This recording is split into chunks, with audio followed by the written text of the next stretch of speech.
భువనగిరిలోని government SC girls హాస్టల్లో ఇద్దరు 10th class చదివే పిల్లలు సూసైడ్ చేసుకున్న సంఘటన అందరికీ తెలిసిందే. ప్రస్తుతం మనం అదే హాస్టల్లో ఉన్నాము. నేను ఎక్కడైతే నిల్చున్నానో అక్కడ పైన ఉన్నటువంటి హుక్స్కి హ్యాంగ్ చేసుకున్నారు ఆ పిల్లలిద్దరూ కూడాను. ఏ ఘటనలు ఆ సంఘటనకి పురిగొలిపాయి, ఎందుకంటే ఆ పిల్లలిద్దరూ కూడా చాలా బాగా చదువుకుంటారంట. ఇంకోటి ఏంటంటే పేద కుటుంబం నుంచి వచ్చిన వాళ్ళు హాస్టల్లో ఉన్నారనుకోండి, వాళ్ళకి సరైనటువంటి టైంకి ఫుడ్ దొరుకుతుంది, అలాగే మంచి ఎడ్యుకేషన్ కూడా దొరుకుతుంది. ఇక్కడ నుంచి ట్యూటర్స్ ఉంటారు కాబట్టి వాళ్ళు చక్కగా చదువుకోవచ్చు అన్న ఉద్దేశంతో తల్లిదండ్రులు ఇక్కడికి పంపిస్తే కేవలం ₹9కే డేటా సైన్స్ యూజింగ్ పైథాన్. ఇప్పుడే brainovision.in లో రిజిస్టర్ అవ్వండి. చివరికి వాళ్ళు ఒక్క 2 నెలల్లో స్కూల్ అయిపోయి 10th క్లాస్లో నుంచి మంచి మార్క్స్ తెచ్చుకుని బయటకు రావాల్సినటువంటి పిల్లలు వాళ్ళ జీవితాలని అర్పించుకోవటం జరిగింది. ఎందుకు ఏంటి అనేది ఇప్పుడు పెద్ద క్వశ్చన్ మార్క్, $1 మిలియన్ క్వశ్చన్గా మిగులుతోంది.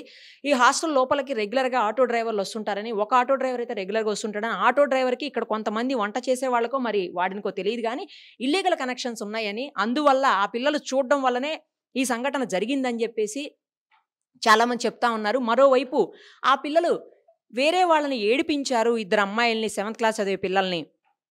ఆ విషయంలో హాస్టల్ వార్డెను అలాగే ఇక్కడ కేర్ టేకర్ అందరూ కూడా వాళ్ళని తిట్టినందుకు బాధపడి సూసైడ్ చేసుకున్నారని కొన్ని రకాలుగా వినిపిస్తుంది. ఏది ఏమైనప్పటికీ కూడా చనిపోయినటువంటి వాళ్ళ బాడీస్ మీద గాయాలైతే కనిపిస్తూ ఉన్నాయి. ఎక్స్టర్నల్ గాయాలు ఎందుకు జరిగాయి, ఎందుకంటే ఉరివేసుకుంటే ఇక్కడ హ్యాంగ్ చేసుకుంటే ఇక్కడ మాత్రమే నెక్ దగ్గర మాత్రమే గాయం అవ్వాలి, అది కూడా ప్రెస్ చేసినటువంటి సిచ్యుయేషన్ ఉంటుంది తప్ప ఇట్లా గీరినట్లుగా కానీ లేకపోతే ఘాట్లు పడినట్లుగా కానీ ఎక్కడా ఉండదు.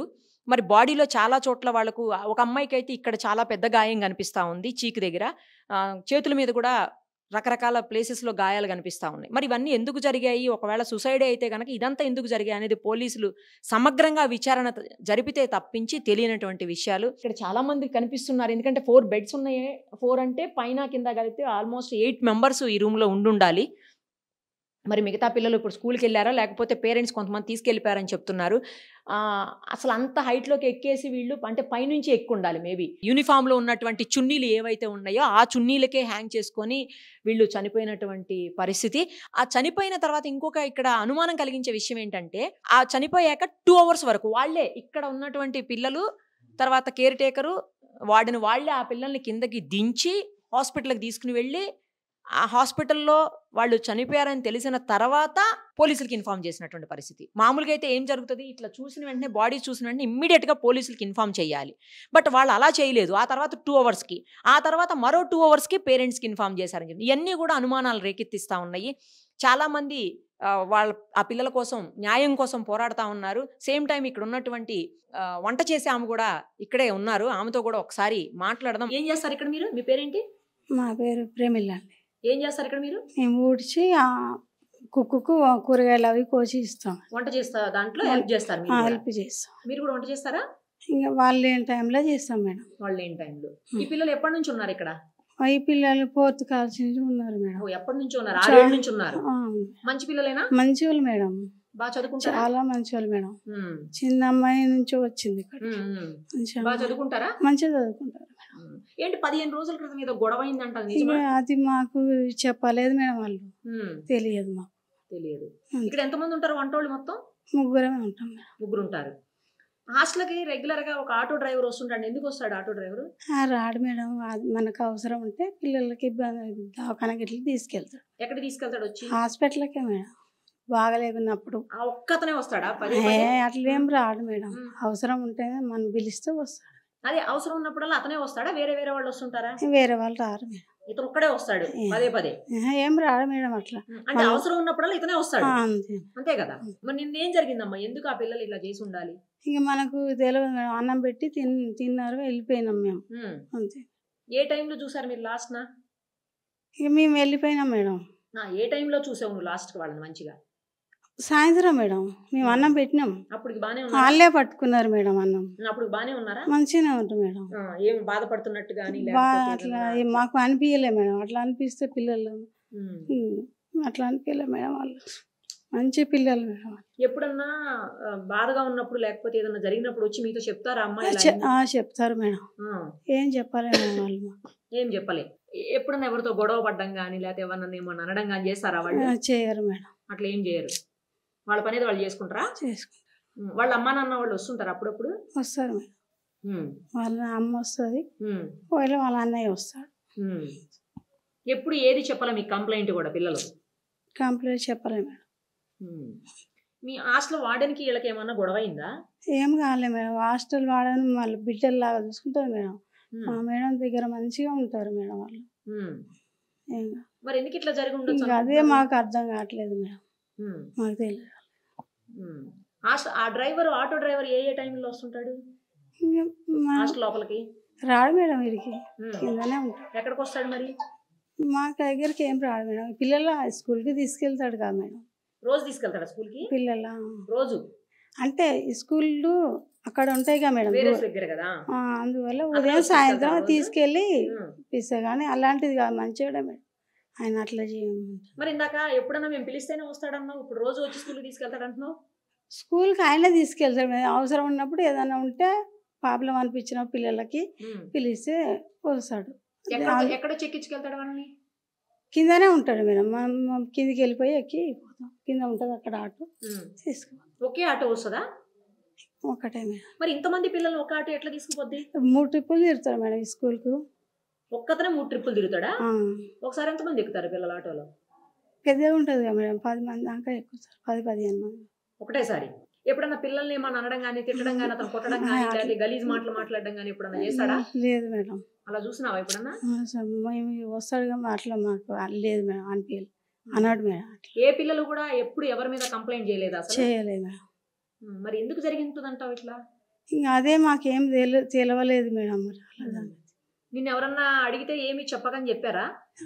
అట్లా ఎందుకు మేడం చెప్పలేదా? ఎన్ని సంవత్సరాల నుంచి ఉన్నావు ఇక్కడ? మేము 30 ఏళ్ళ నుంచి చేస్తున్నాము. అన్నయ్య వాళ్ళకి కూడా తెలుసు, వాళ్ళ ఇంటి దగ్గర ఉంటాం. అక్కడ ఉంది మేడం, దరగాలో ఉంటాయి హాస్టల్ మొదలు. ఆ తర్వాత ఇక్కడ షిఫ్ట్ చేశారు. ఎప్పుడు ఇది బిల్డింగ్ కూలిపోతుంది కదా మేడం, ఇక్కడ కిరాయికి తీసుకున్నాను. ఎప్పుడు ఇది? 6 సంవత్సరాలు అవుతుంది.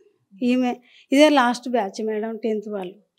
అక్కడి నుంచి వచ్చినాక అక్కడ జాయిన్ అయ్యి వచ్చింది అమ్మాయి. అక్కడే జాయిన్ అయ్యారు పిల్లలు. ఏ ఊరు అమ్మాయిలు ఇద్దరిది? హైదరాబాద్ నుంచే వచ్చారు మేడం. హైదరాబాద్ ఈమె వచ్చి ఆ అమ్మాయిని జాయిన్ చేసింది, వైష్ణవి. ఇద్దరు మంచిగా ఉంటారా? ఫ్రెండ్స్ చాలా మంచిగా ఉంటారు మేడం వాళ్ళు. ఇద్దరు కలిసి మంచిగా ఉంటారు మేడం. మిగతా పిల్లలతో కూడా బాగానే ఉంటారా? మంచిగా ఆమెనే అందరూ మెయింటైన్ చేస్తారు మేడం, మంచిగా ఉంటుంది. ఓహో. ఈ పిల్లలు ఎప్పుడన్నా ఎవరన్నా ఏమన్నా అన్నారని వేరే పిల్లలు వచ్చి మీకు ఎప్పుడన్నా చెప్పారా? చెప్పాలి మేడం. వేరే పిల్లలు కూడా ఎప్పుడు వీళ్ళ మీద కంప్లైంట్ చేయలేదు. మంచి పిల్లలు. సీసీ కెమెరాలు ఉండవా? అది నడుస్తలేదు మేడం. అసలు ఉంటాయా సీసీ కెమెరాలు? ఉన్నాయి మేడం, నడుస్తలేదు. ఎప్పటి నుంచి నడుస్తలేవు? చాలా రోజులు అవుతుంది మేడం. మరి నడుస్తలేకపోతే రిపేర్ చేయించలేదా? చేపిస్తా అని చెప్పింది మేడం, చేయించలేదు. ఎన్నాళ్ళ సంధి నడవట్లేదు అవి? 2-3 నెలలు అవుతుంది నడవక మేడం. నడవక. ఇదంతా ఏడ రికార్డ్ అవుతుంది నడిచేటప్పుడు? ఇక్కడ ఈ ఆఫీస్ రూమ్లో అవుతుంది. ఆఫీస్ రూమ్లో అవుతుంది. చూసారా, ఇది ఇంకో ట్విస్ట్. 2-3 నెలల నుంచే సీసీ కెమెరాలు పనిచేయలేదు అంతే. హాస్టల్లో ఆడపిల్లలు ఉన్నప్పుడు సీసీ కెమెరాలు పెట్టి జాగ్రత్తగా ఎప్పటికప్పుడు అబ్జర్వ్ చేయాల్సినటువంటి బాధ్యత కన్సర్న్ డిపార్ట్మెంట్ అధికారుల మీద, లేదంటే వార్డెన్ మీద, కేర్ టేకర్ మీద ఉంటుంది. మరి అలాంటప్పుడు సీసీ కెమెరాలు 2 నెలలు 3 నెలల నుంచి పనిచేయకపోతే మరి ఏం చేస్తున్నట్టు? ఎవరు వస్తున్నారో ఎవరు వెళ్తున్నారో తెలిసేదంతా కూడా సీసీ కెమెరాస్లోనే. సీసీ కెమెరా అయితే కనిపిస్తుంది, బట్ అది ఇట్లా కిందికి వంచి కనిపిస్తా ఉంది చూడండి. ఇది ఇంకో ట్విస్ట్ అనమాట. సీసీ కెమెరాలు పని చేయకపోవడం ఒక ట్విస్ట్, మళ్ళీ కిందికి వంచి ఉంది. అసలు కిందికి ఎందుకు ఉంటుంది? ఇటు సైడ్కి ఫేస్ చేసి ఉండాలి, ఎందుకంటే ఎంట్రీ అక్కడ ఉంది. ఎంట్రీ అక్కడ ఉన్నప్పుడు ఇటు నుంచి వస్తారు కాబట్టి సీసీ కెమెరా ఇటు సైడ్ ఫేస్ చేసి ఉంటేనే ఎవరు వస్తున్నారో ఎవరు వెళ్తున్నారో తెలుస్తుంది. బట్ అది కిందికి ఎందుకు వంచి పెట్టారో, అటు నుంచి ఏం లేదు. మరి ఎందుకు వంచి పెట్టారో తెలియదు, ఎప్పుడు వంచారో కూడా తెలియదు. ఏమనుకుంటున్నారండి మీరు? ఎవరు 2 రోజులుగా ఆ పిల్లల కోసం మీరు పోరాడుతున్నారని తెలిసింది నాకు. అందుకే మిమ్మల్ని పిఎస్ దగ్గర చూసి నేను అడిగాను ఏం జరిగింది అని. తర్వాత మళ్ళీ ఇక్కడ కూడా మీరు కనిపించారు. ఏంటి అసలు ఏం జరిగింది? మేడం, నేను చంద్రశేఖర్ యాదవ్, జాతీయ కన్వీనర్ జనజాగరణ్ జన కళ్యాణ్ సమితి. ఇప్పుడు ఇక్కడ పోలీసులు కూడా ఏంటంటే, ఇక్కడ స్టాఫ్ చెప్తున్నాయో వాళ్ళు మనకు చెప్తున్నారు, కానీ ఇప్పుడు దాకా ఎవరిని స్టేషన్కి పిలిచి స్టాఫ్ను వాళ్ళు ఇంటార్గేషన్ చేయలేదు. మా డిమాండ్ ఏంటంటే, పిల్లల మధ్య గొడవ అయ్యింది, ఏదో ఆటో డ్రైవర్కి ఒక వార్డెన్కి ఇల్లీగల్ సంబంధం ఉంది. ఈ స్టోరీలన్నీ కూడా అసలు విషయాన్ని తప్పుదోవ పట్టించడానికే. ఒక వార్డెన్ అనే ఆమెకు ఒక హోదా ఉంటుంది, ఆటో డ్రైవర్తో అట్లా చేయటానికి వాళ్ళు అది తప్పుడు మాట. నేనేమంటానంటే, ఇక్కడ ఉన్నటువంటి స్టాఫ్ని అందరిని కూడా పోలీస్ స్టేషన్కి పిలిచి వీడియో నిఘాలో అందరిని కూడా ఇంటారగేషన్ చేస్తే నిజాలు బయటపడతాయి. సో జిల్లా ఎస్పీ గారు దీన్ని చాలా కేర్ తీసుకొని ఒక ఇద్దరు చిన్న అమ్మాయిలు ఎన్నో ఆశలతోని చదువుకోవడానికి వచ్చారు, వాళ్ళు ప్రాణాలు కోల్పోయారు కనుక వాళ్లకు వాళ్ళ కుటుంబాలకు న్యాయం చేయాలి. ఇంకా మన బిడ్డల్లాంటి బిడ్డలు ఎందరో ఉన్నారు, వాళ్ళ ప్రాణాలకు తగిన రక్షణ కల్పించకపోతే ఇది ప్రభుత్వానికి చాలా చెడ్డ పేరు వస్తుంది. కనుక మీ మీడియా వాళ్ళు, పోలీసులు, ప్రభుత్వం దీని మీద చాలా శ్రద్ధ తీసుకొని ఈ కేసుని ఇంటర్గేట్ చేయాలని చెప్పి విజ్ఞప్తి చేస్తున్నాం. ఒక్కటి చెప్పండి, బాడీ మీద మన దగ్గర కొన్ని ఫొటోస్ చూస్తున్నాం, అందరం కూడా, మీ దగ్గర కూడా ఉన్నాయి, నా దగ్గర కూడా ఉన్నాయి, అందరి దగ్గర ఉన్నాయి. బాడీ మీద చాలా గాయాలు కనిపిస్తున్నాయి వాళ్ళకు, కానీ మరి ఎక్కడ ఎక్స్టర్నల్గా ఇంజురీస్ లేవు, అసలు గాయాలే లేవు అని చెప్పేసేమో ఐఓ సబ్ ఇన్స్పెక్టర్ చెప్తా ఉన్నారు. ఏంటి అసలు ఇది? నా పేరు గుండబోయిన సురేష్ యాదవ్. నేను ఉద్యా organization unity and development of Yadav state core committee మెంబర్ని. నిన్న ఇక్కడ ఇష్యూ జరిగిన తర్వాత వచ్చాను. నేను అక్కడ గేట్ దగ్గరకు వచ్చిన, మన వాళ్ళు కూడా వచ్చారు సంఘం నుంచి. అందరు వచ్చిన తర్వాత లోపలికి మాకు ఎంట్రీ ఇవ్వలేదు. అందులో ఒకరిని ఇద్దరిని పంపించి వాళ్ళని కూడా ఈ పై వరకు కూడా రానివ్వలేదు, అక్కడనే ఆపేశారు. మేము అక్కడ నుండి మళ్ళీ ఏం చేసినాం, హాస్పిటల్ దగ్గరికి వెళ్ళాం. మీడియాని కూడా లోపలికి రానివ్వలే డిపార్ట్మెంట్, ఎవరో ఒకరు ఇద్దరు వచ్చారు. తర్వాత హాస్పిటల్ దగ్గరికి వెళ్ళాము, మాకు న్యాయం జరగాలి, కలెక్టర్ని పిలిపియండి మీరు, ఆ అమ్మాయి వాళ్ళకి న్యాయం జరగాలి. ఎందుకంటే అమ్మాయి వాళ్ళ బ్యాడ్లకి ఏంటంటే ఇద్దరు అమ్మాయి వాళ్ళ ఫాదర్స్ కూడా హ్యాండిక్యాప్స్, ఒక అమ్మాయికి మదర్ లేదు, బాబు కూడా లేదు, వాళ్ళ తండ్రి ఒక్కడే. ఆయన చాలా బాగా చూసుకుని అంట ఈ అమ్మాయిని. ఆ తర్వాత అక్కడ ధర్నా చేసి మమ్మల్ని ఆపేసిన తర్వాత మమ్మల్ని డిస్పాచ్ చేసి మేము అక్కడ నుంచి మళ్ళీ బయటికి వెళ్ళాం. అక్కడ బైపాస్ దగ్గర కూడా చేసిన తర్వాత మమ్మల్ని అందరిని అరెస్ట్ చేసిన తర్వాత పోస్ట్ మార్టం మేము బాడీలను చూపించామని చెప్పాం. ఫస్ట్ మేము చెక్ చేసుకుంటామంటే మాకు బాడీలను కూడా చూపించలేదు. నిన్న చాలామంది చూసారు, వాళ్ళ ఫాదర్స్ కూడా, వాళ్ళ మదరు, ఫ్యామిలీస్ ఎవరు వచ్చినా కానీ చూపించలేదు. ఆ తర్వాత పోస్ట్ మార్టం అయ్యేటప్పుడు వాళ్ళ సిస్టర్ వెళ్ళి చూసిందంట, కంప్లీట్గా చూసి ఆమె ఫొటోస్ తీసి ప్రెస్ వాళ్ళకు ఆమె తీసింది ఫొటోస్. ఆమెనే ఇప్పుడు ఆమె ఏంటంటే మన గ్రూప్లో కానీ సోషల్ మీడియా ఇప్పుడు వచ్చింది, ఆమె ఉండి తీసి చూస్తే అమ్మాయికి అన్ని కొరికినట్టుగా, వాతలు ఉన్నట్టు, ఇక్కడ ఏదో ఇంజూరీ ఉన్నది. ఫొటోస్ అనేది కంప్లీటెడ్గా సోషల్ మీడియా కంప్లీట్ రాష్ట్రం మొత్తం కానీ వైరల్ అయినాయి, అందరికి కనిపిస్తున్నాయి, చూస్తూనే ఉన్నారు. కానీ ఇప్పుడు మాత్రం మీతో పాటు అక్కడ డిపార్ట్మెంట్ వాళ్ళని అడిగితే మాత్రం ఎస్ఐ గారు అయితే మేము చూస్తాం. మేము ఏమన్నామంటే అసలు దీనికి సంబంధించిన వార్డన్ కానీ వాళ్ళని తీసుకొచ్చి కూర్చోబెట్టి మాట్లాడేమని విచారణ జరిపించాలని చెప్పినాం. ఆ లెటర్ ఒకటి రాశారు, లెటర్ అమ్మాయి వాళ్ళది కాదు అని వాళ్ళ సిస్టర్ అంటుంది. మా సిస్టర్ది కాదు ఇది, ఆమె రైటింగ్ కాదు, అది సూసైడ్ లెటర్ కాదు, అది తప్పు అని అన్నది. సరే, ఎందుకంటే వాళ్ళకి ఎవరికైనా ఉంటాయి, అనుమానాలు ఉన్నాయి అని అన్నారు. దాన్ని చేయలే, ఇంకా పోస్ట్ మార్టం చేసిన తర్వాత డైరెక్ట్ అక్కడ పంపించేశారు. ఇక్కడ ఎవరైతే అడిగారో అందరినీ లోపడేసి పిఎస్లేసి డోర్ పెట్టేశారు, బయటికి రానివ్వలేదు. 15 days కింద 7th class plus 10th class ఇద్దరు పిల్లలు గొడవ పడ్డారట మేడం. ఇక్కడే చెప్తున్నారు చాలామంది.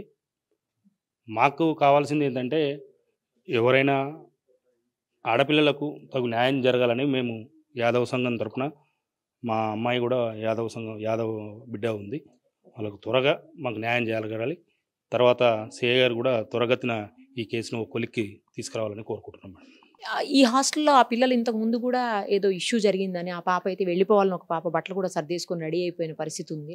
అలా జరిగినా కూడా ఆ పాప బతికేదేమో అని కొంతమంది అంటున్నారండి. నిజమా? అలాంటిది మీకు దృష్టికి వచ్చిందా? తల్లిదండ్రులకి ఆ పాప చెప్పడము, ఇక్కడ ఇట్లా ఇబ్బంది పెడుతున్నారు, రకరకాలుగా వేధిస్తున్నారు అని చెప్పడం వాస్తవమే. తల్లిదండ్రులు పిల్లల ఫోటోలను చూసుకుంటూ ఏడవడము, మమ్మల్ని సంక్రాంతి హాలిడేస్కి వచ్చినప్పుడే చెప్పినాం, మేము హాస్టల్కు మేము వెళ్ళమని చెప్పినా కూడా ఎగ్జామ్స్ అయిపోతుంది కాలేజీకి వెళ్ళొచ్చు అని వాళ్ళు నచ్చజెప్పి పంపించిండ్రు.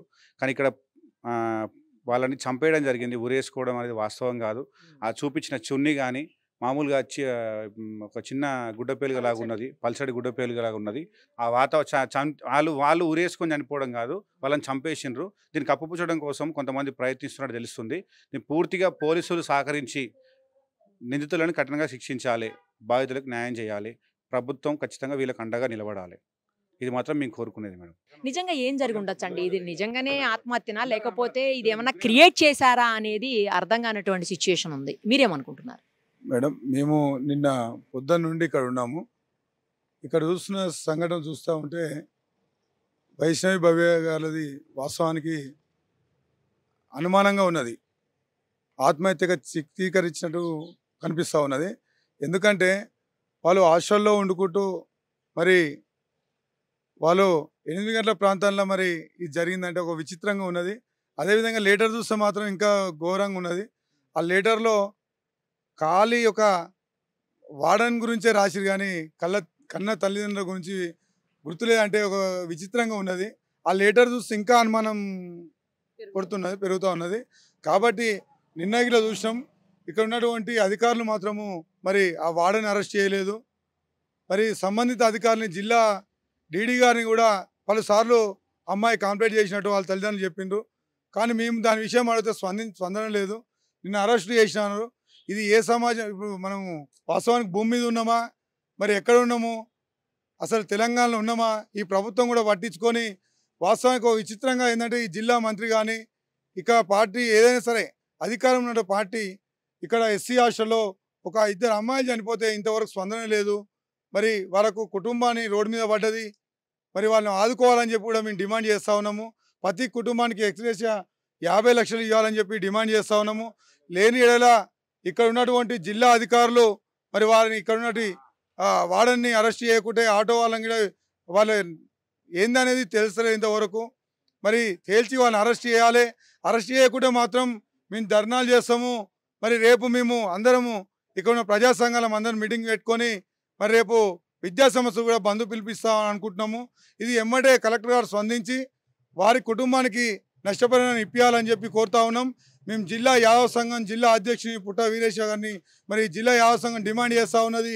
రేపటి కల్లా అంతకులని శిక్షించాలని చెప్పి తక్షణమే ఇక్కడ ఉన్నటువంటి ఎస్పీ గారు దీన్ని చొరవ తీసుకొని సార్ ఇక్కడ లేని కుటుంబాలు మరి లేనివారు హాస్టల్లో ఉండాలంటే భయం ఒకటి ఈ రాష్ట్ర లెవెల్లో ఈ భువనగిరి నుంచే మరి ఉన్నది కాబట్టి మరి ముందస్తు ఇవన్నీ మీరు చొరవ తీసుకొని తక్షణమే ఆ నిందితులను శిక్షించి వాళ్ళని ఖచ్చితంగా కఠినంగా శిక్షించాలని చెప్పి డిమాండ్ చేస్తూ ఉన్నాం.